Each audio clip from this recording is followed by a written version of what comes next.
আসসালামু আলাইকুম। আজকে আবারও চলে আসলাম আপনাদেরকে গল্প পড়ে শোনাতে। আমার চ্যানেলের নাম সাকিব স্টোরি লাউঞ্জ। আজকে শোনাবো রাকিব হোসেনের তিন গোয়েন্দার সিরিজ থেকে প্রথম গল্প, তিন গোয়েন্দা, প্রথম পর্ব। রোমাঞ্চকেরা গল্পের প্রথম পর্বটি চলুন শুরু করা যাক। Rocky Beach, Los Angeles, California. সাইকেলটা স্ট্যান্ডে তুলে রেখে ঘরে এসে ঢুকলো রবিন মিলফোর্ড। গোল গোল চেহারা, বাদামি চুল, বেঁটেখাটো এক আমেরিকান কিশোর। রবিন, এলি! শব্দ শুনে রান্নাঘর থেকে ডাকলেন মিসেস মিলফোর্ড। হ্যাঁ মা, সাড়া দিল রবিন। উকি দিল রান্নাঘরের দরজায়। কিছু বলবে? চেহারায় অনেক মিল মা আর ছেলের, চুলের রঙও এক। কেক বানাচ্ছে মিসেস মিলফোর্ড। চাকরি কেমন লাগছে? ভালোই, বলল রবিন। কাজকর্ম তেমন নেই, বই ফেরত দিয়ে যায় পাঠকরা। নাম্বার দেখে জায়গা মতো ওগুলো তুলে রাখা, বেশ। পড়াশোনার প্রচুর সুযোগ আছে। কিশোর ফোন করেছিল। একটা কাঠের বোর্ডে কেক সাজিয়ে রাখতে রাখতে বললেন মা। কি কি বলেছে? একটা মেসেজ দিতে বলেছে তোকে। মেসেজ? কি মেসেজ? বুঝলাম না। আমার অ্যাপ্রনের পকেটে আছে, দাও। হাত বাড়ালো রবিন। একটু দাঁড়া, হাতের কাজটা সেরেই দিচ্ছি। বড় দেখে একটা কেক তুলে নিলেন মা। ছেলের দিকে বাড়িয়ে দিয়ে বললেন, নে, খেয়ে নে এটা, নিশ্চয়ই খিদে পেয়েছে। কেকটা নিয়েই কামড় বসালো রবিন। হ্যাঁ রে রবিন, রোলস রয়েস তো পেলি। শুনেছ তাহলে? আমি না, কিশোর পেয়েছে। কেক চিবিতে চিবিতে বলল রবিন। চেষ্টা করেছিলাম, হয়নি। 180টা বেশি বলে ফেলেছিলাম। মুসা 210টা কম। ওই হলো, কিশোরের পাওয়া মানেই তোদেরও পাওয়া। রবিন, প্রতিযোগিতা কি ছিল রে? জানো না? চিবনো কেকটুকু কোত করে গিলে নিয়ে বলল রবিন। সে এক কাণ্ড।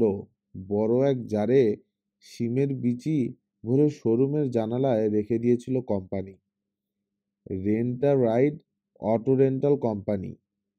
হ্যাঁ, ঘোষণা করলো, যারে কটা বিচি আছে যে বলতে পারবে, সোফার সহ একটা রোলস রয়েস দিয়ে দেয়া হবে তাকে 30 দিনের জন্যে। সব খরচ খরচা কোম্পানির। যারটা দেখে ঝটপট আনসার সাবমিট করে দিয়ে এলাম আমি আর মুসা। কিশোর তা করলো না। যারটা ভালো করে দেখলো, এদিক থেকে ওদিক থেকে। বাড়ি ফিরে এলো, শুরু করলো হিসেব। কত বড় জার, বিচির সাইজ, প্রতিটা বিচি কতখানি জায়গা দখল করে, ইত্যাদি ইত্যাদি। 3টে দিন শুধু ওই নিয়েই রইল। তার উত্তরও পুরোপুরি সঠিক হয়নি, 3টে বেশি। তবে এর চেয়ে কাছাকাছি আর কারো হয়নি। কিশোরের জবাবকেই সঠিক ধরে নিয়েছে কোম্পানি। আবার কেকে কামড় বসালো রবিন। ছুটি তাহলে খুব আনন্দেই কেটেছে তোদের। একটা কাপড়ে হাত মুছছেন মা। কোথায় কোথায় যাচ্ছিস? সেটা নিয়েই ভাবছি। বাকি কেকটুকু মুখে পুরে দিল রবিন। আরেকটা নিবি? মাথা নাড়ল রবিন। হাত বাড়ালো। মেসেজটা মা। পকেট থেকে কাগজের টুকরোটা বের করলেন মিসেস মিলফোর্ড। ইংরেজিতে বানান করে করে বলছে কিশোর। লিখে নিয়েছেন তিনি। পড়লেন, স্যাবুজ ফ্যাটাক এগ, স্যাপখানা চালু। মানে কি রে এর? সবুজ ফটক এক দিয়ে ঢুকতে হবে। ছাপখানা চালু হয়ে গেছে। বলতে বলতেই ঘুরে দাঁড়ালো রবিন। রওনা হয়ে গেল দরজার দিকে। ও মা, এই এলি। আর এখনই থেমে গেলেন মা। বেরিয়ে গেছে রবিন। কাজ ঝাঁকালেন তিনি। এক ছুটে হলরুম পেরোলো রবিন। দরজা খুলে প্রায় ছিটকে বেরিয়ে এলো বাইরে। ধাক্কা দিয়ে স্ট্যান্ড সরিয়েই এক লাফে সাইকেলে চড়ে বসল। পা ভাঙ্গা, ভুলেই গেছে যেন। ব্যথা আর তেমন পায় না এখন। সাইকেল চালাতেও বিশেষ অসুবিধা হয় না। পাহাড়ে চড়তে গিয়ে ঘটিয়েছে ঘটনাটা। ভাঙ্গা জায়গায় ব্রেস লাগিয়ে দিয়েছেন ডাক্তার আল মানজু। অভয় দিয়েছেন, শিগগিরই ঠিক হয়ে যাবে পা। ছোট্ট ছিমছাম শহর রকি বিচ। একপাশে প্রশান্ত মহাসাগর, অন্য পাশে সান্তা মনিকা পর্বতমালা। পর্বত বললে বাড়িয়ে বলা হয় সান্তা মনিকাকে, পাহাড় বললেও কম হয়ে যায়। ওর ওই একটাতে চড়তে গিয়ে বিপত্তি ঘটিয়েছে রবিন। বেশ খাড়া, সাধারণত কেউ চড়তে যায় না। বাজি ধরে ওটাতেই চড়তে গেল সে। 5-6 ফুট উঠেছিল কোনো মতে, তারপরেই পা পিছলালো। শহরতলির প্রান্ত ছড়িয়ে এলো রবিন। ওই যে দেখা যাচ্ছে জাং ইয়ার্ডটা, পাশা স্যালভিজ ইয়ার্ড। দুই ভাই, জাহেদ পাশা আর রাশেদ পাশা, বাঙালি, গড়ে তুলেছেন ওই জাঙ্কইয়ার্ড। আগে নাম ছিল পাশা বাতিল মালের আড়ত। ইংরেজি অক্ষরে সাইনবোর্ড লাগানো হয়েছিল বাংলা নামের। সঠিক উচ্চারণ কেউই করতে পারত না, খালি বিকৃত উচ্চারণ। রেগেমেগে শেষে নামটা বদলাতে বাধ্য হয়েছেন রাশেদ পাশা, কিশোরের চাচা। এখন রাশেদ পাশা একাই চালান স্যালভিজ ইয়ার্ড। ভাই নেই, ভাবিও নেই। দুজনেই মারা গেছেন এক মোটর দুর্ঘটনায়। হলিউড থেকে ফিরেছিলেন রাতের বেলা। পাহাড়ি পথ, কেন যে ব্যালেন্স হারিয়েছিল গাড়িটা জানা যায়নি। নিচের গভীর খাদে পড়ে চুরমার হয়ে গিয়েছিল। কিশোরের বয়স তখন এই বছর 7। অনেক কিছুই পাওয়া যায় পাশা স্যালভিজ ইয়ার্ডে, তবে সবই পুরনো। আলপিন থেকে শুরু করে রেলগাড়ির ভাঙ্গা বগি, চাই কি, জাহাজের খোলের টুকরোও আছে। নিলামে কিনে আনেন রাশেদ পাশা। বেশিরভাগই বাতিল জিনিস, তবে মাঝে মাঝে ভালো জিনিসও বেরিয়ে পড়ে। ওইগুলো বেশ ভালো দামেই বিক্রি হয়। আর বাতিল জিনিসপত্রের অনেকগুলোই সরিয়ে নেওয়া যায়, ওগুলো থেকেও মোটামুটি টাকা আসে। সব মিলিয়ে ভালো লাভ, তবে খাটুনি অনেক। কিশোরদের জন্য পরম লোভনীয় জায়গাটা। খুঁজলেই বেরিয়ে পড়ে প্রচুর খেলার জিনিস। ইয়ার্ডের আরও কাছে চলে এসেছেন রবিন। চোখে পড়েছে রংচঙের টিনের বেড়ার গায়ে আঁকা বিচিত্র সব ছবি, স্থানীয় শিল্পীদের আঁকা। বেড়ার গায়ে সামনের দিকে আঁকা হয়েছে গাছপালা, ফুল, হ্রদ। হ্রদের পানিতে সাঁতার কাটছে রাজহাঁস। পাশে পাহাড়ের ওপারে সাগর, সাগরে পালতোলা জাহাজ, নৌকা। কেমন একটা হাসি হাসি ভাব ছবিগুলোতে। ভারী কি কিছু নয়, লোহার বিরাট সদর দরজা। পুড়ে ধ্বংস হয়ে গিয়েছিল কোনো প্যালেস। ওখান থেকেই কিনে আনা হয়েছে পাল্লা জোড়া। রং করতেই আবার প্রায় নতুন হয়ে গেছে। ইয়ার্ডের শোভা বাড়াচ্ছে এখন। দরজার কাছে গেল না রবিন, পাশ কাটিয়ে চলে এলো। বেড়ার ধার ধরে ধরে এগিয়ে গেল শখানেক গজ। এখানে বেড়ার গায়ে আঁকা নীল সাগর। দুই মাস্তুলের পালতোলা একটা জাহাজ ঝড়ের কবলে পড়েছে। মাথা উঁচু করে দেখেছে একটা বড় মাছ। সাইকেল থেকে নামলো রবিন, হ্যান্ডেল ধরে ঠেলে নিয়ে এলো বেড়ার কাছে। হাত বাড়িয়ে মাছের চোখ টিপে ধরল। নিঃশব্দে ডালার মতো উঠে গেল বেড়ার গায়ে লেগে থাকা দুটো সবুজ বোর্ড। কয়েকটা গোপন প্রবেশ পথ, একটা সবুজ ফটক 1। সাইকেল নিয়ে ইয়ার্ডে ঢুকে পড়ল রবিন, আবার নামিয়ে দিল বোর্ড দুটো। কানে আসছে ঘটাং ঘট, ঘটাং ঘট আওয়াজ। কোণের আউটডোর ওয়ার্কশপের দিকে চেয়ে মুচকে হাসল রবিন। ভাঙার মেশিনটা তো মেরামত হয়েছেই, কাজও শুরু হয়ে গেছে। মাথার উপরে টিনের চাল, 6 ফুট চওড়া। টিনের এক প্রান্ত আটকে দেয়া হয়েছে বেড়ার মাথায়, আরেক প্রান্ত খুঁটির ওপর। ভেতরের দিকে বেড়ার ঘরের প্রায় পুরোটার মাথায় টানা রয়েছে এই চাল। ভালো আর দামি জিনিসগুলো এই চালার নিচে রাখেন রাশেদ পাশা। একপাশে খানিকটা জায়গার মালপত্র সরিয়ে তার ওয়ার্কশপ বসিয়েছে কিশোর। সাইকেল স্ট্যান্ডে তুলে রাখতে রাখতে একবার পেছনে ফিরে চাইল রবিন। দৃষ্টি বাধা পেল পুরনো জিনিসপত্রের স্তূপে। ইয়ার্ডের মূল অফিস আর কিশোরের ওয়ার্কশপের মাঝে বাঁধা হয়েছে ওই স্তূপ। অফিসের রঙিন টালির চূড়াটা শুধু চোখে পড়ে এখান থেকে। মেরি চাচির কাচে ঘেরা চেম্বারটা দেখা যায় না। পুরনো জিনিস কেনার কাজে প্রায় সারাক্ষণই বাইরে বাইরে থাকেন রাশেদ চাচা। ইয়ার্ড আর অফিসের ভার থাকে তখন মেরি চাচির ওপর। ওয়ার্কশপে ঢুকে পড়ল রবিন। ছোট প্রিন্টিং মেশিনটার কাছে দাঁড়িয়ে আছে লম্বা বলিষ্ঠ এক কিশোর। কুচকুচে কালো গায়ের রং, মাথায় কোকড়া কালো চুল। আমেরিকান মুসলমান, মুসা আমান। মহা ব্যস্ত মুসা, ঘামছে দরদর করে। সাদা একগাদা কার্ড পরে আছে পাশের একটা ছোট চুলে।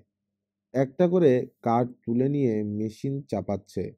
ছাপা হয়ে গেলেই আবার বের করে নিচ্ছে দ্রুত হাতে। পাশে তাকালো রবিন। পুরনো একটা সুইভেল চেয়ারে বসে আছে কিশোর পাশা।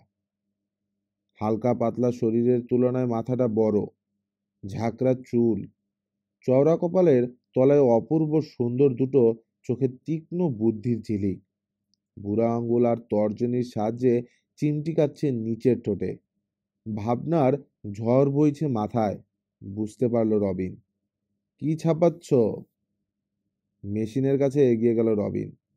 এই যে এসে গেছে। ফিরে চেয়েই বলে উঠল মুসা। ভাবনার জগৎ থেকে ফিরে এলো কিশোর। রবিনের দিকে চেয়ে বলল, মেসেজ পেয়েছো? পেয়েই তো এলাম, জবাব দিল রবিন। গুড, ভারিক্কি চালে বলল কিশোর। মুসা, একটা কার্ড দেখাও ওকে। মেশিন বন্ধ করে দিল মুসা। একটা কার্ড তুলে নিয়ে বাড়িয়ে ধরল রবিনের দিকে। নাও। বড় আকারে একটা ভিজিটিং কার্ড, ইংরেজিতে লেখা, তিন গোয়েন্দা। প্রধান কিশোর পাশা, সহকারী মুসা আমান, নথি গবেষক রবিন মিলফোর্ড। বাহ, সুন্দর হয়েছে তো, প্রশংসা করলো রবিন।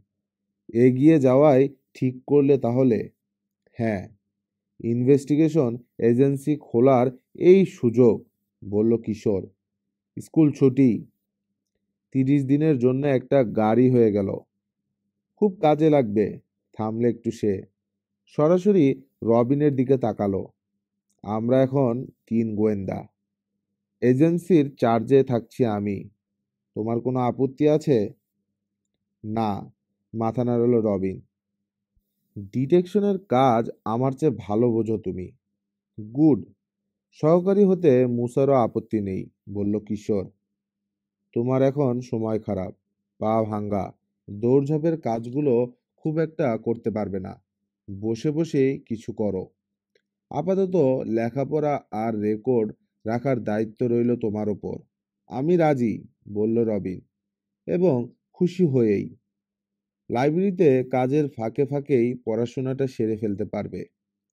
রেকর্ড রাখাটাও এমন কিছু কঠিন না। গুড, মাথা ঝোঁকালো কিশোর। ভেবে বসো না খুব হালকা কাজ পেয়ে গেছো।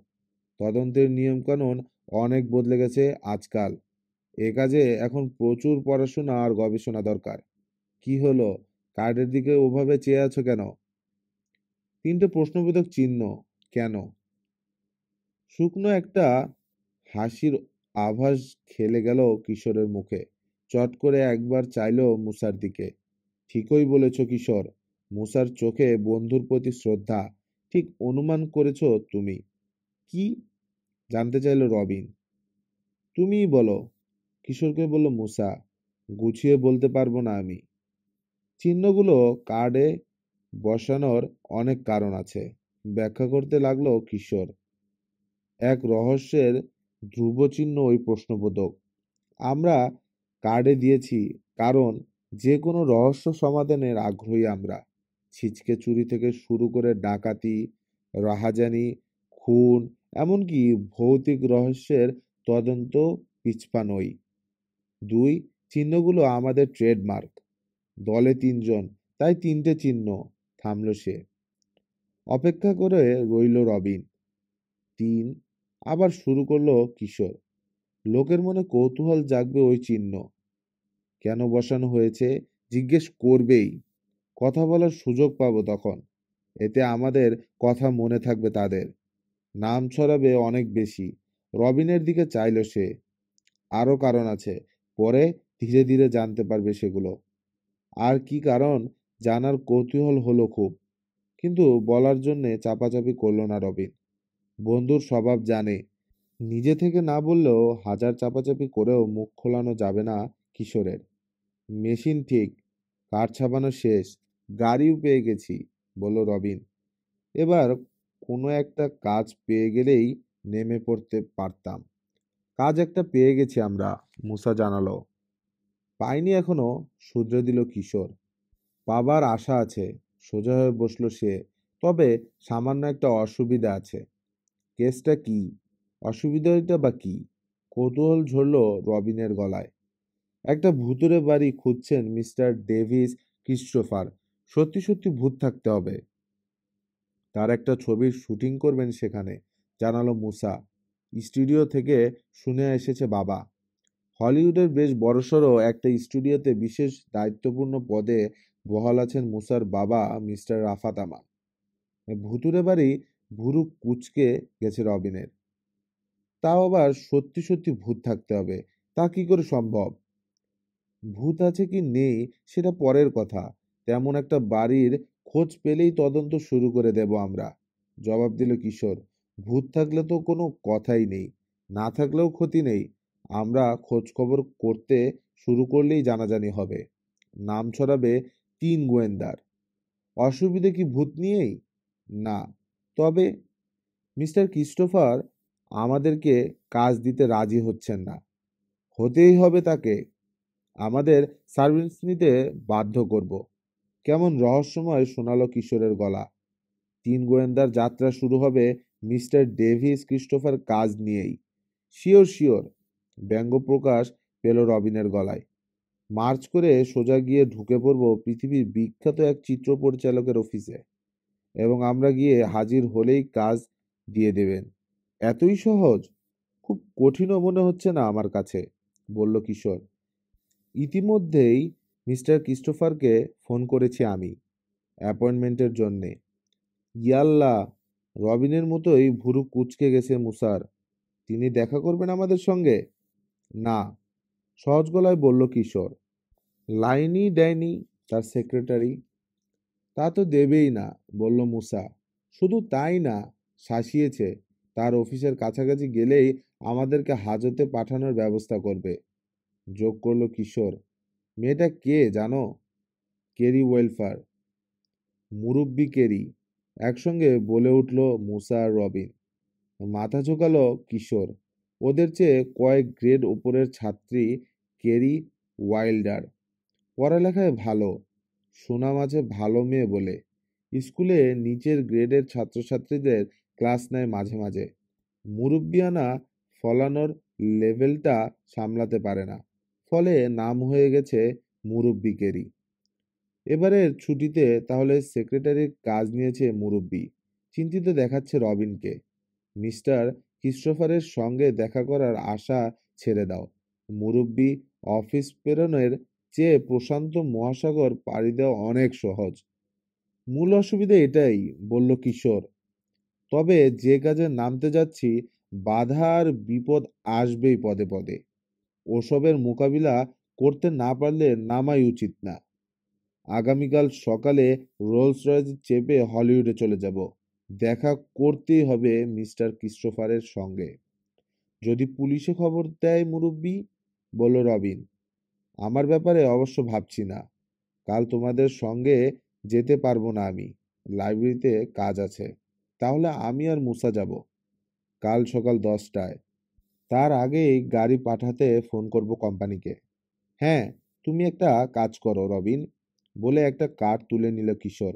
উল্টো পিঠে একটা নাম লিখে বাড়িয়ে ধরল। এটা রাখো। এই নামের একটা দুর্গ আছে, পুরনো ম্যাগাজিন কিংবা পত্রপত্রিকায় নিশ্চয়ই উল্লেখ থাকবে।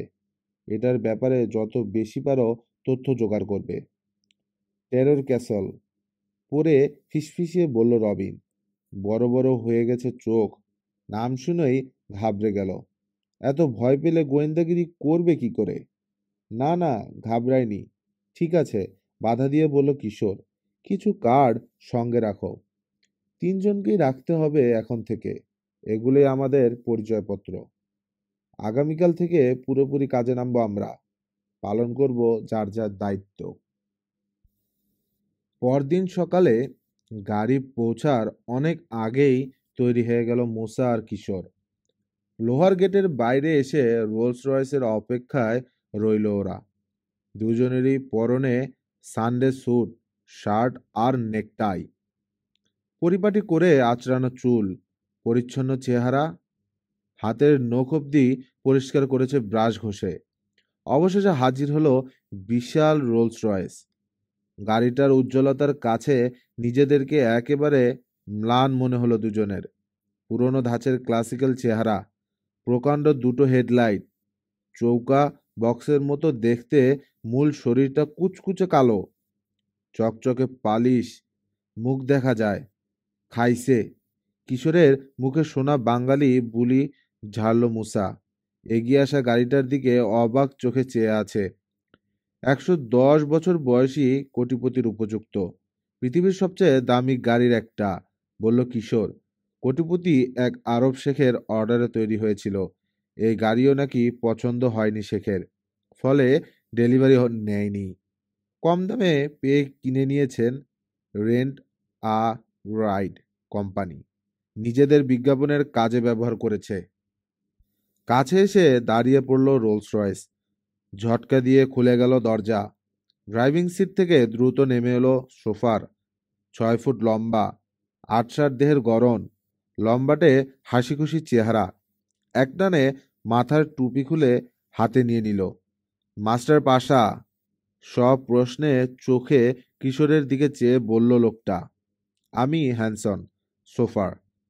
পরিচিত হয়ে খুশি হলাম মিস্টার হ্যানসন, বলল কিশোর। আমাকে কিশোর বলে ডাকবেন, আর সবাই যেমন ডাকে। Please sir. দুঃখ পেয়েছে যেন সোফার। আমাকে শুধু হ্যানসন বলবেন। আপনাকে নাম ধরে ডাকা উচিত হবে না, কারণ এখন আপনার অধীনে কাজ করছি আমি। বেয়াদবি করতে চাই না। ঠিক আছে, শুধু হ্যানসন, বলল কিশোর। Thank you sir. আগামী 30 দিনের জন্যে এই গাড়ি আপনার। 24 ঘন্টার জন্য নিশ্চয়?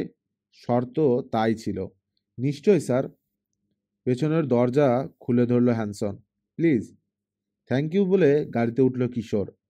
মুসাও ঢুকলো হ্যানসনের দিকে চেয়ে বলল কিশোর, বেশি ফর্মালিটির দরকার নেই, দরজা আমরাই খুলতে পারবো। কিছু মনে করবেন না স্যার, বলল ইংরেজি সোফার। চাকরির পুরো দায়িত্ব পালন করতে দিন আমাকে। ঢিল দিয়ে নিজের স্বভাব নষ্ট করতে চাই না। পেছনের দরজা বন্ধ করে দিল হ্যানসন। সামনের দরজা খুলে ড্রাইভিং সিটে উঠে বসলো। কিন্তু মাঝে মধ্যে তাড়াহুড়ো করে বেরোতে কিংবা ঢুকতে হতে পারে আমাদের, বলল কিশোর। তখন আপনার জন্যে অপেক্ষা করতে পারবো না। তবে এক কাজ করা যায়। শুরুতে একবার দায়িত্ব পালন করবেন আপনি, আরেকবার একেবারে বাড়ি ফিরে। মাঝে যতবার খোলা বা বন্ধ করা দরকার আমরা করব। ঠিক আছে? ঠিক আছে স্যার। সুন্দর সমাধান। রিয়ার ভিউ মিররে চোখ পড়ল কিশোরের। তার দিকে চেয়ে হাসছে হ্যানসন। তাড়াতাড়ি বলল কিশোর, অনেক সম্ভ্রান্ত লোকের কাজ করছেন নিশ্চয়ই। বুঝতেই পারছি। ওরা কেউই আমাদের মতো ছিল না। অনেক আজব উদ্ভট জায়গায় যেতে হতে পারে আমাদের কাজ করতে। একটা কার্ড নিয়ে হ্যানসনের দিকে বাড়িয়ে ধরল সে। এটা দেখলেই আন্দাজ করতে পারবেন। গম্ভীর মুখে কার্ডটা ফিরিয়ে দিতে দিতে বলল হ্যানসন, বুঝতে পেরেছি স্যার। আপনাদের কাজ করতে আমার খুবই ভালো লাগবে। কিশোর অ্যাডভেঞ্চারের কাজ করে একঘেয়েমিও কাটাতে পারবো। এতদিন শুধু বুড়োদের চাকরি করেছি। সবাই বাড়ি থেকে অফিস কিংবা অফিস থেকে বাড়ি, মাঝে মধ্যে পার্টিতে যেত, ব্যাস। তো এখন কোথায় যাব স্যার? হ্যানসনকে খুব পছন্দ হয়ে গেছে দুই গোয়েন্দার। লোকটা সত্যি ভালো, তাদেরকে মোটেই অবহেলা করছে না। হলিউডে প্যাসিফিক স্টুডিওতে, বলল কিশোর। মিস্টার ডেভিস ক্রিস্টোফারের সঙ্গে দেখা করব। গতকাল ফোনে, মানে টেলিফোন করেছিলাম তাকে। যাচ্ছি স্যার। মৃদুগুঞ্জন করে উঠল রোলস রয়েসের দামি ইঞ্জিন, এতই মৃদু যে শোনাই যায় না প্রায়। পাহাড়ি পথ ধরে মসৃণ গতিতে হলিউডের দিকে ছুটল রাজকীয় গাড়ি। সামনে পথের ওপর দৃষ্টি রেখে বলল হ্যানসন, গাড়িতে টেলিফোন আছে, একটা রিফ্রেশমেন্ট কম্পার্টমেন্টও আছে, চাইলে ব্যবহার করতে পারেন। থ্যাংক ইউ, গভীর গলায় বলল কিশোর। এত দামি একটা গাড়িতে চড়ে নিজেকে হোমরা চোমরা গোছের কেউ একজন ভাবতে শুরু করেছে ইতিমধ্যেই। সামনের সিটের পেছনে বসানো একটা খোপের ছোট্ট দরজা খুলে ফেললো বোতাম টিপে। বের করে আনলো টেলিফোন রিসিভারটা। এত সুন্দর রিসিভার জীবনে দেখেনি সে। সোনালি রং, চকচকে পালিশ, কোনো ডায়াল নেই, একটা বোতাম আছে শুধু। মোবাইল টেলিফোন, জানালো হ্যানসন। বোতামে শুধু একবার চাপ দিলেই যোগাযোগ হয়ে যাবে অপারেটরের সঙ্গে। তাকে নাম্বার জানালে লাইন দিয়ে দিবে। খুব সহজ। রিসিভারটা আবার আগের জায়গায় রেখে দিল কিশোর। আরাম করে হেলান দিয়ে বসলো নরম চামড়া মোড়ানো পুরু গদিতে। দেখতে দেখতে হলিউডে এসে ঢুকলো গাড়ি। ব্যবসা প্রতিষ্ঠানগুলোর ধার দিয়ে চলেছে এখন। গন্তব্যস্থান যতই কাছিয়ে আসছে অস্থির হয়ে উঠেছে মুসা। খালি উসখুস করছে। কিশোর শেষে বলেই ফেলল সে, বুঝতে পারছি না স্টুডিওর গেট পেরোবে কি করে। আমাদেরকে কিছুতেই ঢুকতে দেবে না দারোয়ান। ওই গেটেই পেরোতে পারবো না আমরা। উপায় একটা ভেবে রেখেছি, বলল কিশোর। কাজে লাগলেই হয়। এই যে এসে গেছি। উঁচু বিশাল এক দেয়ালের ধার দিয়ে এগিয়ে চলছে গাড়ি। বড় বড় দুটো ব্লক পেরিয়ে এলো। সামনের দেয়ালের গায়ে বিরাট লোহার দরজা। গেটের কপালে বড় বড় করে লেখা প্যাসিফিক স্টুডিও। দরজার সামনে এসে থামলো গাড়ি। বন্ধ পাল্লা। হর্নের আওয়াজ শুনে পাল্লার একদিকের ছোট একটা গর্তের সামনে থেকে ঢাকনা সরে গেল। উকি দিল একটা গোমরা মুখ। কোথায় যাবেন? জানালা দিয়ে মুখ বের করে দিল Hanson. Mister Davis Christopher. Pass আছে? পাসের দরকার নেই, টেলিফোন করেই এসেছি। মিছে কথা বলেননি হ্যানসন। ঠিকই টেলিফোন করেছিল কিশোর। মিস্টার ক্রিস্টোফারকে লাইন দেওয়া হয়নি, সেটা তার দোষ না। ও ও, অনিশ্চিতভাবে মাথা চুলকাচ্ছে দারোয়ান। ঠিক এই সময় পেছনের একপাশে সাইড উইন্ডো খুলে গেল। বেরিয়ে এলো কিশোরের মুখ। এই যে ভাই, কি হয়েছে? দেরি কেন? দারোয়ানের দিকে চোখ মুসার। কিশোরের কথা কানে যেতেই চমকে উঠল। কেমন ঘরঘরে গলা, কথায় খাঁটি ব্রিটিশ টান। ফিরে চাইল। ইয়াল্লাহ, প্রায় চেঁচিয়ে উঠল সে। এ কোন কিশোরকে দেখেছে? ঝুলে পড়েছে নিচের ঠোঁট, মাড়ি বেরিয়ে পড়েছে। সামনে সামান্য পেছনে হেলানো, নাকের ওপর দিয়ে চেয়ে আছে। বিচ্ছিরি। মিস্টার ডেভিস ক্রিস্টোফারের কিশোর সংস্করণ কোনো খুঁত নেই। একসময় টিভিতে অভিনয় করে প্রচুর নাম কামিয়েছে কিশোর। এ অঞ্চলে তখন ছিল না মুসা। কিশোরের সেসব অভিনয় দেখেনি। তবে আজ বুঝতে পারল লোকে কেন কিশোর পাশার নাম রেখেছে নকল পাশা। হা করে কিশোরের দিকে চেয়ে আছে দারোয়ান। রান এই মুখে। ঠিক আছে। নাকের ওপর দিয়ে দারোয়ানের মাথা থেকে পা পর্যন্ত নজর বোলালো একবার কিশোর। মিস্টার ক্রিস্টোফারের অনুকরণে। সন্দেহ থাকলে ফোন করছি আমি চাচাকে। সোনালি রিসিভারটা বের করে আনলো কিশোর। কানে ঠেকালো, বোতাম টিপ দিয়ে নিচু গলায় নাম্বার চাইল। আসলে পাশা স্যালভেজ ইয়ার্ডের নাম্বার। সত্যি তার চাচার লাইন চেয়েছে কিশোর। দামি গাড়িটার দিকে আরেকবার চাইলো দারোয়ান। সোনালি রিসিভারটা দেখলো। কিশোরের টেলিফোন কানে ঠেকিয়ে কথা বলার ভঙ্গিটা দেখলো। তারপর সিদ্ধান্ত নিয়ে ফেললো, ঠিক আছে, আপনার ফোন করার দরকার নেই। আমি জানিয়ে দিচ্ছি আপনারা তার অফিসে যাচ্ছেন। Thank you. খুলে গেল দরজা। হ্যানসন আগেবারও। গম্ভীর গলায় দারোয়ানকে শুনিয়ে শুনিয়ে আদেশ দিল কিশোর। সূক্ষ্ম একটা হাসির রেখা দেখা দিয়েই মিলিয়ে গেল হ্যানসনের ঠোঁটে। সাহা করে গাড়ি ঢুকিয়ে নিল সে ভেতরে। এগিয়ে চলল গাড়ি। অনেকখানি এগিয়ে মোড় নিল এদিকে। সরু পথ, দুধারে সবুজ লেনের পথ ঘেঁষা প্রান্তে পাম গাছের সারি। লোনের ওপারে ছবির মতো সুন্দর ছিমছাম ছোট আকারের ডজন খানেক বাংলো। নাক বরাবর সোজা পথের শেষ মাথায় বিশাল অনেকগুলো শেড, স্টুডিও। একটা শেডের সামনে দাঁড়িয়ে আছে কয়েকজন অভিনেতা অভিনেত্রী। গেটের বাধা ডিঙ্গিয়ে এসেছে। স্টুডিওতে ঢুকে পড়েছে ওরা। এখনো মাথায় ঢুকছে না মুসার। মিস্টার ক্রিস্টোফারের সঙ্গে কি করে দেখা করবে কিশোর? বেশিক্ষণ ভাবার সময় পেল না সে। একটা বড় বাংলোর সামনে এনে গাড়ি রেখেছে হ্যানসন। বোঝা গেল আগেও এসেছে এখানে। পথঘাট সব চেনা। বাংলোর দেয়ালে এক জায়গায় বড় বড় করে লেখা, ডেভিস ক্রিস্টোফার। আলাদা আলাদা বাংলোতে বিভিন্ন পরিচালকের অফিস। কে কোথায় বসেন বোঝার জন্যেই এই নাম লেখার ব্যবস্থা। আপনি বসুন গাড়িতে। পেছনের দরজা ধরে দাঁড়ানো হ্যানসনকে বলল কিশোর। বেরিয়ে এলো। কতক্ষণে ফিরবো বলা যায় না। ঠিক আছে স্যার। সিঁড়ি ভেঙে বারান্দায় উঠল কিশোর। পেছনে মুসা। সামনের স্ক্রিন ডোর ঠেলে ভেতরে পা রাখল। Air condition reception room. একটা ডেস্কের পাশে বসে আছেন সোনালি চুলো একটা মেয়ে। সবে নামিয়ে রাখছে রিসিভার। অনেকদিন দেখা নেই। হঠাৎ বেড়ে ওঠা কেরি ওয়াইল্ডারকে প্রথমে চিনতেই পারল না মুসা। গলার আওয়াজ শুনে নিশ্চিত হতে হলো। তাহলে কোমরে দুহাত রেখে উঠে দাঁড়িয়েছে মুরব্বি। ঢুকেই পড়েছ? মিস্টার ক্রিস্টোফারের ভাতিজা। বেশ, কত তাড়াতাড়ি স্টুডিও পুলিশকে আনানো যায় দেখছি। টেলিফোনের দিকে হাত বাড়ালো কেরি। একবারে চুপসে গেল মুসা। বিড়বিড় করে বলল, ইয়া আল্লাহ। থাম, বলে উঠল কিশোর। কেন? সামনের দিকে চিবুক বাড়িয়ে দিয়ে আলতো মাথা ঝাঁকালো ক্যারি। গার্ডকে ফাঁকি দাওনি তুমি? বলেনি মিস্টার ক্রিস্টোফারের ভাতিজা? না, বলেনি। বন্ধুর পক্ষে সাফাই গাইল মুসা। গার্ডই ভুল করেছে। তোমাকে কথা বলতে কে বলেছে? ধমকে উঠল কেরি।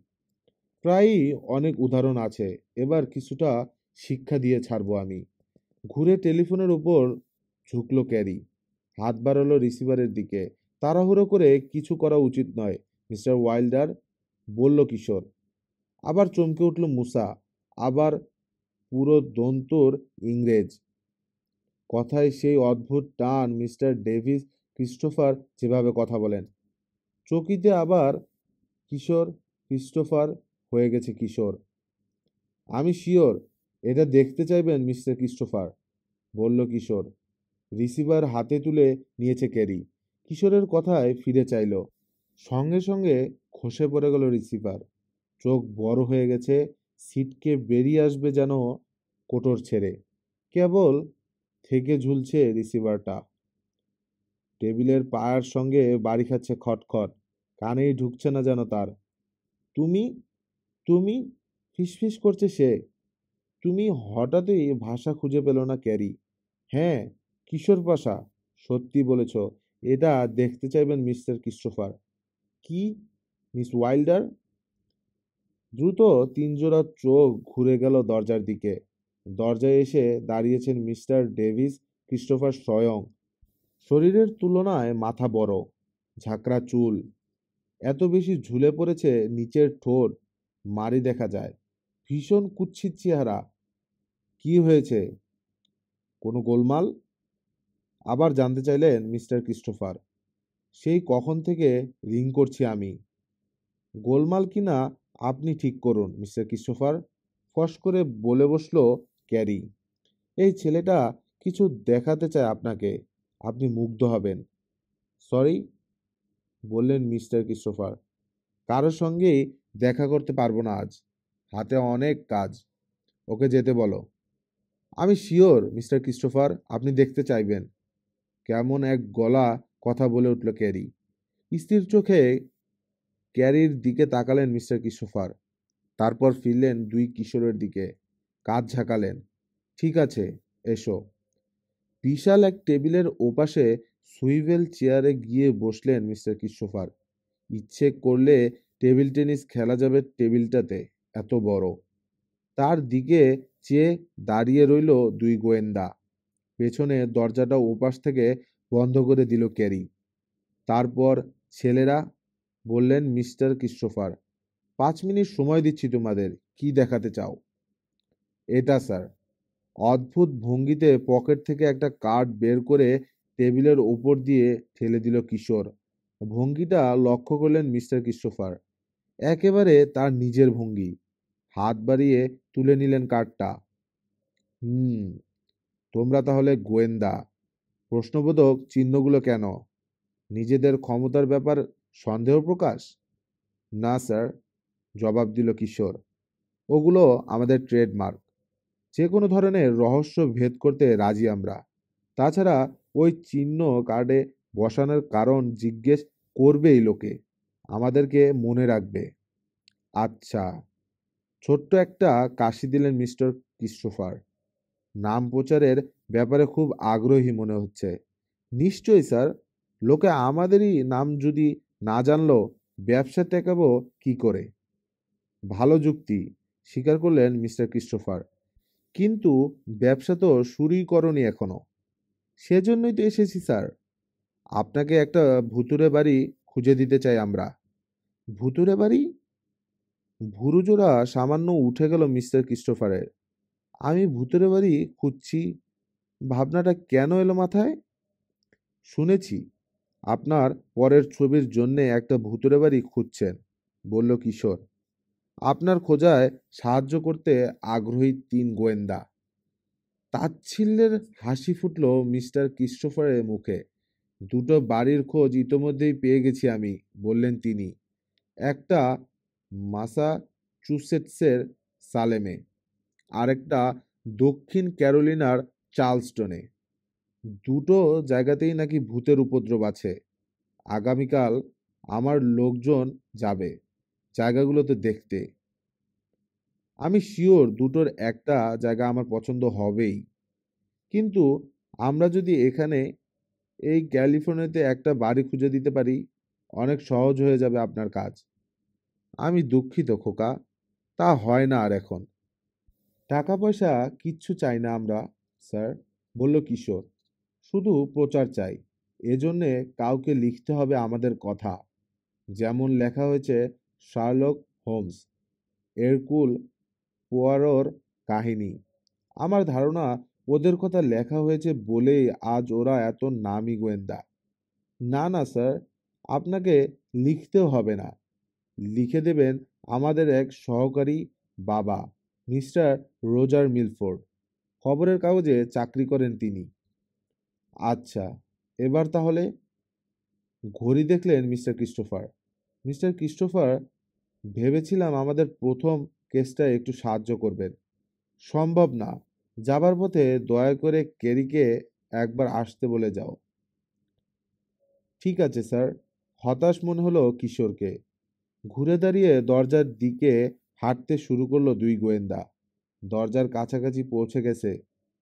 পেছন থেকে ডাক শোনা গেল মিস্টার ক্রিস্টোফারের। একটু দাঁড়াও। বলুন স্যার। ঘুরে দাঁড়ালো কিশোর। মুসাও ঘুরল। চোখ কুঁচকে তাদের দিকে চেয়ে আছেন মিস্টার ক্রিস্টোফার। কেন যেন মনে হচ্ছে যা দেখাতে এসেছে তাও দেখাওনি। কি দেখাবে বলে বলেছিল মিস ওয়াইল্ডার? নিশ্চয়ই তোমাদের ভিজিটিং কার্ড নয়। ঠিকই বলেছেন স্যার, স্বীকার করল কিশোর। আমি লোকের গলার স্বর, কথা বলার ভঙ্গি, এমনকি অনেকের চেহারাও নকল করতে পারি। মিস ওয়াইল্ডারকে আপনার ছেলেবেলার চেহারা নকল করে দেখিয়েছিলাম। আমার ছেলেবেলার চেহারা? ভারী হয়ে গেল বিখ্যাত পরিচালকের স্বর। চেহারায় মেঘ জমতে শুরু করেছে। কি বলতে চাইছো? ঠিক আছে, দেখাচ্ছি স্যার। চোখের পলকে বদলে গেল কিশোরের চেহারা। আমার ধারণা মিস্টার ক্রিস্টোফার, গলার স্বরও পাল্টে গেছে, হয়তো কোনো ছবিতে আপনার ছেলেবেলার চেহারা দেখতে চাইবেন। মানে, ছেলেবেলার কোন ঘটনা কাউকে দিয়ে অভিনয় করাতে চাইবেন? হেসে ফেললেন মিস্টার ক্রিস্টোফার। পরক্ষণেই গম্ভীর হয়ে গেলেন আবার। বিচ্ছিরি, থামাও ওসব। আপন চেহারায় ফিরে এলো কিশোর। পছন্দ হলো না স্যার? আপনার ছেলেবেলার চেহারা নিশ্চয়ই এমন ছিল। না না, এত বিচ্ছিরি ছিলাম না আমি। কিচ্ছু হয়নি তোমার। তাহলে আরো কিছুদিন প্র্যাকটিস করতে হবে, আপন মনেই বলল কিশোর। টেলিভিশন থেকে খুব চাপাচাপি করেছো। টেলিভিশন? সতর্ক হয়ে উঠেছেন পরিচালক। কিসের চাপাচাপি? মাঝে মধ্যে টেলিভিশনে কমিক দেখাই আমি। আগামী সপ্তাহে বাচ্চাদের একটা অনুষ্ঠান আছে। ভাবছি এবারে আপনার চেহারা, কথা বলার ধরন নকল করে। খবরদার! গর্জে উঠলেন মিস্টার ক্রিস্টোফার। আমি নিষেধ করছি। কেন স্যার? নিরীহ গলা কিশোরের। দোষ কি এতে? বাচ্চারা যদি একটু মজা পায়। না, কি যেন একটু ভাবলেন পরিচালক। ঠিক আছে, তোমাদের প্রস্তাবে আমি রাজি। তবে কথা দিতে হবে, কখনো কোথাও আমার চেহারা নকল করে দেখাতে পারবে না। থ্যাংক ইউ মিস্টার ক্রিস্টোফার, হাসি মুখে বলল কিশোর। তাহলে ভুতুরে বাড়ি খোঁজার অনুমতি দিচ্ছেন আমাদেরকে? হ্যাঁ হ্যাঁ, দিচ্ছি। তেমন বাড়ি পেলেও ওটা ব্যবহার করব, এমন কথা দিতে পারছি না। তবে তোমাদের নাম প্রচারের ব্যবস্থা করব। এখন বেরো। মেজাজ আরো খিচড়ে যাবার আগেই হয়তো আবার মতো পাল্টে বসতে পারি। ভয়ানক চালাক ছেলে তুমি, কিশোর পাশা। নিজের কাজটা ঠিক উদ্ধার করে নিয়ে গেলে। ভীষণ চালাক। আর কিছু শোনার দরকার মনে করল না কিশোর আর মুসা। প্রায় ছুটে বেরিয়ে এলো ঘর থেকে। পরন্ত বিকেলে হ্যান্ডেল ধরে সাইকেলটা ঠেলে নিয়ে এসে সবুজ ফটকে এর সামনে দাঁড়ালো রবিন। গাল মুখ লাল, হাঁপাচ্ছে। হতচ্ছাড়া টিউব ফুটো হবার আর সময় পেল না। বিড়বিড় করছে সেই আপন মনেই। ইয়ার্ডের ভেতরে এসে ঢুকলো রবিন। মেরি চাচির গলা শোনা যাচ্ছে অফিসের ওদিক থেকে। রাশেদ চাচার দুই সহকারী বরিস আর রোভারকে কাজের নির্দেশ দিচ্ছেন। ওয়ার্কশপ খালি, কিশোর কিংবা মুসা কেউই নেই। এটাই আশা করেছিল রবিন। সাইকেলটা রেখে ছোট চাপার মেশিনটার ওপাশ ঘুরে একটা জায়গায় এসে দাঁড়ালো। একটা ওয়ার্ক বেঞ্চের গায়ে হেলান দিয়ে ফেলে রাখা হয়েছে একটা লোহার পাত। বিশাল এক গ্যালভানাইজড পাইপের মুখ ঢেকে রাখা হয়েছে পাতটা ফেলে। বসে পড়ে ওটা একটু সরালো রবিন। ফাঁক গলে এসে ঢুকলো পাইপের মুখের ভেতরে। পাতটা আবার আগের জায়গায় টেনে বসালো। দ্রুত ক্রল করে এগিয়ে চলল পাইপের ভেতর দিয়ে। এটাও একটা গুপ্ত পথ। নাম রাখা হয়েছে দুই সুড়ঙ্গ। পাইপের অন্য মাথায় চলে এলো রবিন। একটা কাঠের বোর্ড কায়দা করে বসানো আছে ও মাথায়। ঠেলা দিতেই সরে গেল বোর্ড। হেডকোয়ার্টারে এসে ঢুকলো সে। হেডকোয়ার্টার মানে 30 ফুট লম্বা একটা ক্যারাভান মোবাইল হোম। গত বছর কিনেছিলেন রাশেদ চাচা। অ্যাক্সিডেন্ট করেছিল ক্যারাভানটা। ভেঙে চুরে বেঁকে দুমড়ে একেবারে শেষ। ইয়ার্ডের এক প্রান্তে ফেলে রাখা হয়েছে। চাচার কাছ থেকে ওটা ব্যবহারের অনুমতি নিয়েছে কিশোর। বরিস আর রোভারের সাহায্যে মোটামুটি ঠিকঠাক করে নিজের অফিস বানিয়েছে। পুরো বছর ধরেই মালপত্র এনে ক্যারাভান ট্রেলারের পাশে ফেলেছে কিশোর। এ কাজেও তাকে সাহায্য করেছে বরিস আর রোভার। মুসা আর রবিন তো আছেই। ইস্পাতের বার, ভাঙাচোরা ফায়ার এস্কেপ, কাঠ আর দেখেছেন আর জো নেই। এমন সব জিনিসপত্রের আড়ালে এখন একেবারে ঢাকা পড়ে গেছে ট্রেলারটা। ওটার কথা ভুলেই গেছেন রাশেদ চাচা। তিনটে কিশোর ছাড়া আর কেউ জানে না ওই ট্রেলারের ভেতর কত কিছু গড়ে উঠেছে। 3 গোয়েন্দার অফিস ওটা। ল্যাবরেটরি আছে, ছবি প্রসেসিং এর ডার্ক রুম আছে। হেডকোয়ার্টার থেকে বেরোনোর কয়েকটা পথও বানিয়ে নিয়েছে ওরা। একটা ডেস্কের ওপাশে সুইভেল চেয়ারে বসে আছে কিশোর পাশা। ডেস্কের এক কোণা পোড়া, অন্য পাশে বসে আছে মুসা।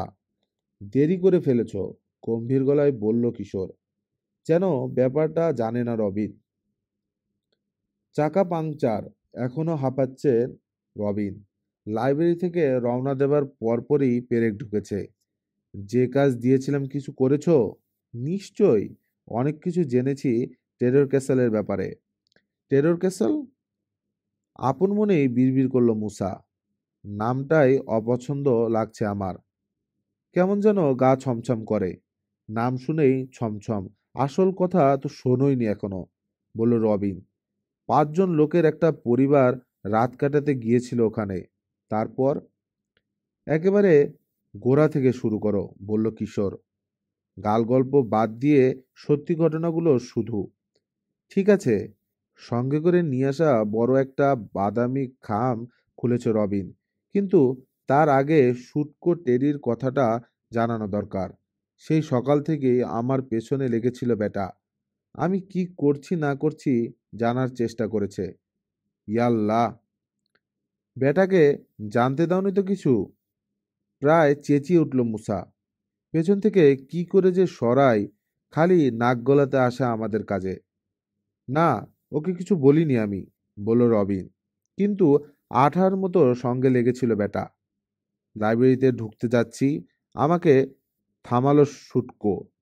কিভাবে রোলস রয়েসটা পেলো কিশোর জানতে চাইল। জিজ্ঞেস করলো 30 দিন কোথায় কোথায় যাচ্ছি আমরা। তারপর? জানতে চাইলে কিশোর। লাইব্রেরিতে আমার সঙ্গে সঙ্গে ঢুকলো বেটা। নাক কোঁচকালো রবিন।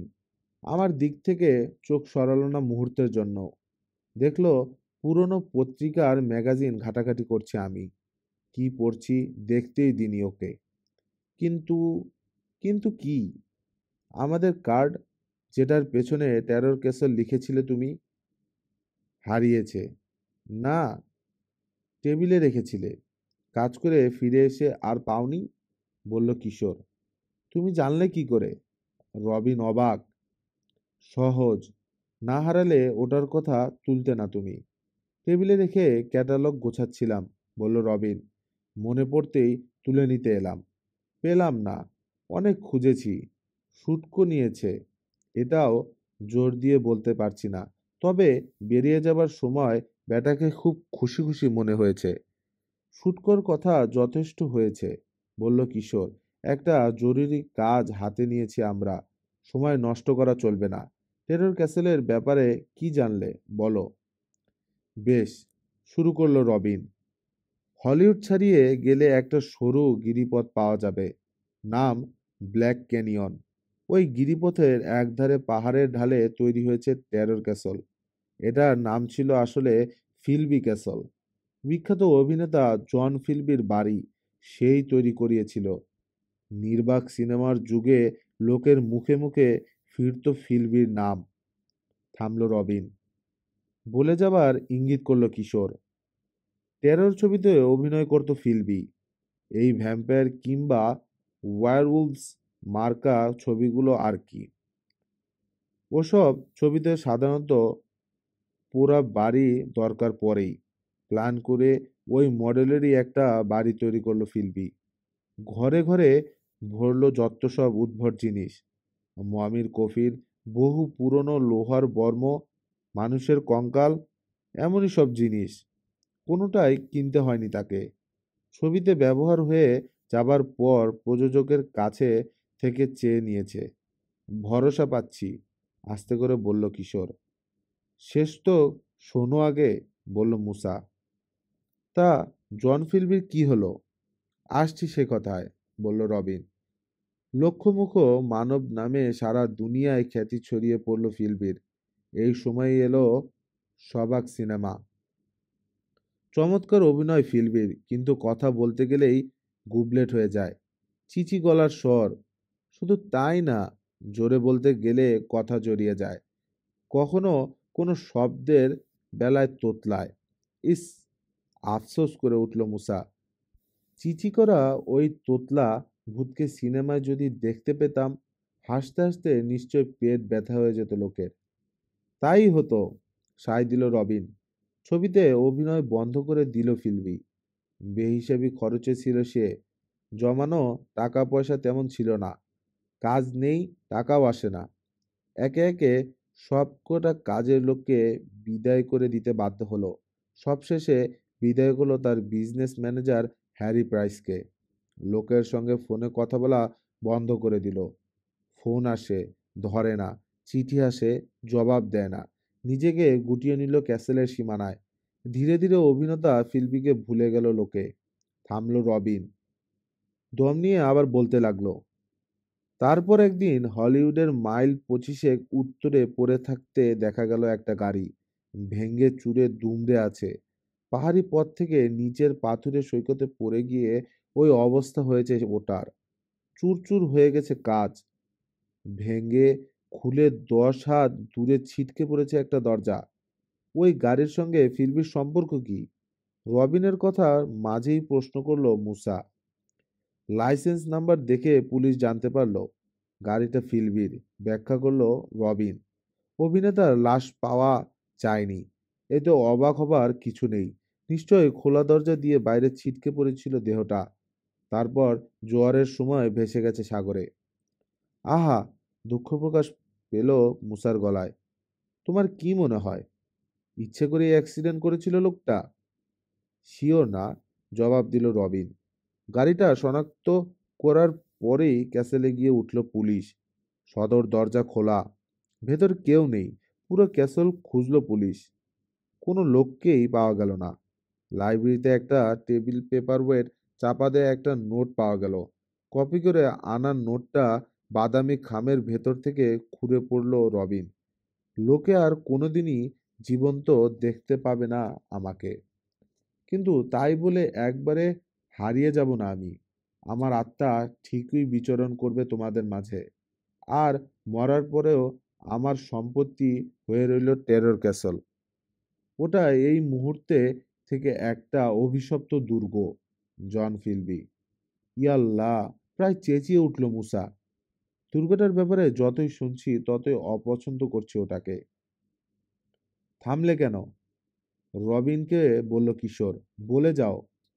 ক্যাসেলের আনাচে কানাচে কোথাও খোঁজা বাকি রাখলো না পুলিশ। না, ফাঁকিঝুঁকি কিছুই নেই। গাড়িটা ভেঙে ফেলে নিয়ে এসে বাড়িতে লুকিয়ে বসে থাকেনি ফিলবি। পরে জানা গেল ব্যাংকে পাহাড় প্রমাণ ঋণ হয়ে আছে তার। বাড়িটা মর্টগেজ রয়েছে ব্যাংকের কাছে। ফিলবি আত্মহত্যা করেছে শিওর হয়ে নিয়ে ক্যাসেলে লোক পাঠালো ব্যাংক। তার জিনিসপত্র সব তুলে নিয়ে এলো ওরা। কিন্তু অদ্ভুত একটা ব্যাপার ঘটলো। কেন জানি থতমত খেয়ে গেল লোকেরা বাড়িতে ঢুকেই। উদ্ভট কিছু শব্দ শুনল ওরা। আজব কিছু চোখে পড়ল। কিন্তু কি শুনেছে, কি দেখেছে পরিষ্কার করে বলতে পারল না। মালপত্র আর বের করা হলো না। নিজেরাই ছুটে বেরিয়ে এলো। বাড়িটা বিক্রির সন্ধানে নিল এরপর ব্যাংক। লাভ হলো না। লোকে থাকতেই চায় না ক্যাসেলে। কিনতে যাবে কে শুধু শুধু? যেই ঢোকে বাড়িটাতে খানিক পরেই কেমন অস্বস্তি বোধ করতে শুরু করে। থেমে দুই বন্ধুর দিকে একবার চেয়ে নিল রবিন। কিশোরের কোনো রকম ভাব পরিবর্তন নেই। হা করে আছে মুসা।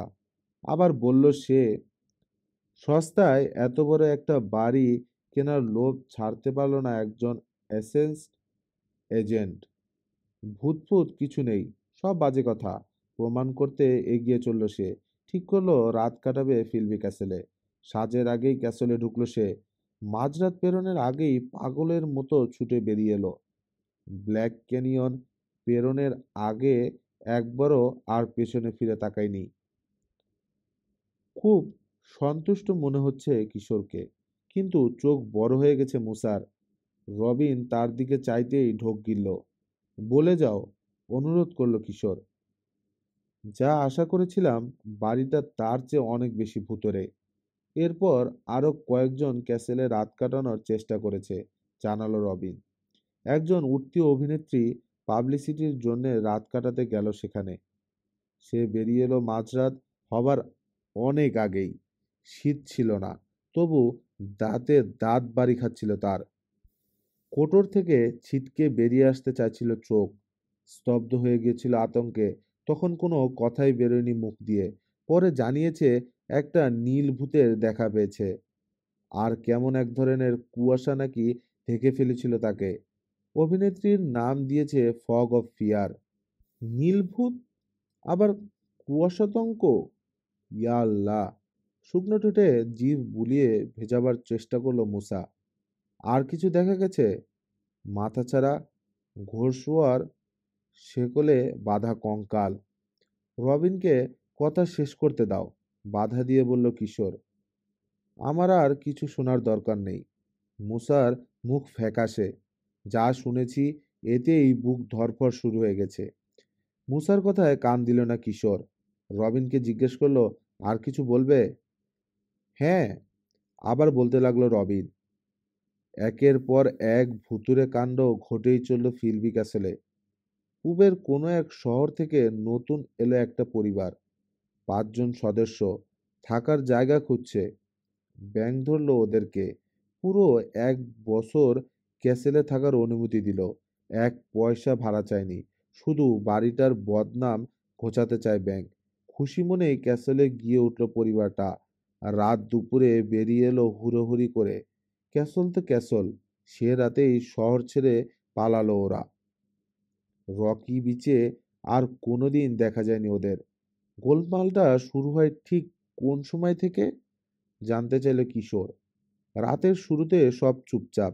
মাঝরাতের কয়েক ঘন্টা আগে থেকে ঘটতে শুরু করে ঘটনা। দূর থেকে ভেসে আসে গঙ্গানির শব্দ।